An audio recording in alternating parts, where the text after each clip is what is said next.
вазорати корҳои дохилии Тоҷикистон мегӯяд, ки барои пӯшидани либосҳои бегона аз ҷумла либоси исломӣ касеро ҷарима намекунанд. Ин дар ҳолест, ки рӯзҳои ахир расонаҳо навиштанд, занони сатрпӯши бозорҳои пойтахт ҳушдор гирифтанд, ки барои пӯшиши либосҳои исломӣ то 1000 сомонӣ ҷарима хоҳанд шуд. Умарҷони Эмомалӣ, сухангӯи вазорати умури дохилии Тоҷикистон, рӯзи 7 август дар суҳбат ба Радиозодӣ гуфт, барои пӯшиши либосҳои бегона касе ҷарима намешавад ва танҳо корҳои тарғиботӣ бурда хоҳад шуд. ба қавли Умарҷони Эмомалӣ, ҷарима вуҷуд надорад, ин фақат тарғиби либос ва фарҳанги миллӣ аст ва чизи дигаре нест. ӯ аз ҷумла афзуд, ки ин гапҳо бофтаи мардум мебошад. вазорати умури дохилӣ дар ҳоли ҷарима барои пӯшиши либосҳои исломиро рад мекунад, ки дар расона ва шабакаҳои иҷтимоӣ ин хабар баҳсҳои зиёдеро ба миён овард. тӯли чанд рӯзи ахир дар бозор ва нуқтаҳои серодами шаҳри Душанбе гурӯҳҳои махсуси Кумитаи корбу занон ва оила аз занони сатрпӯш даъват мекунанд, ки аз пӯшидани либоси ба қавли мақомот бегона ба фарҳанги мо худдорӣ кунанд.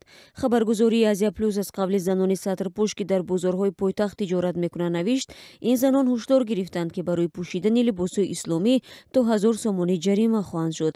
дар ҳайати гурӯҳи кории Кумитаи корбу занон ва дигар мақомотҳо ва ҳамчунин наворбардорон низ ҳузур доранд.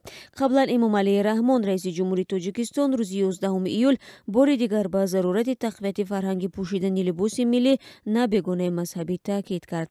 оқои Раҳмон рӯзи 11 июл дар мулоқот бо ҷомеаи шаҳрвандӣ аз таъсири номатлуби фарҳангҳои бегона ҳушдор дод ва гуфт, ки пӯшидани либосҳои сиёҳу торик арзишҳои миллиро поймол мекунад ва фазои маънавии ҷомеаро тира месозад. ҳукумати Тоҷикистон пӯшидани либоси мазҳабӣ назири ҳиҷобу сатр ва дигар намунаҳои монанд ба инро ҳамчун нишони бегонапарастӣ ва ифродишавии ҷомеа интиқод мекунанд.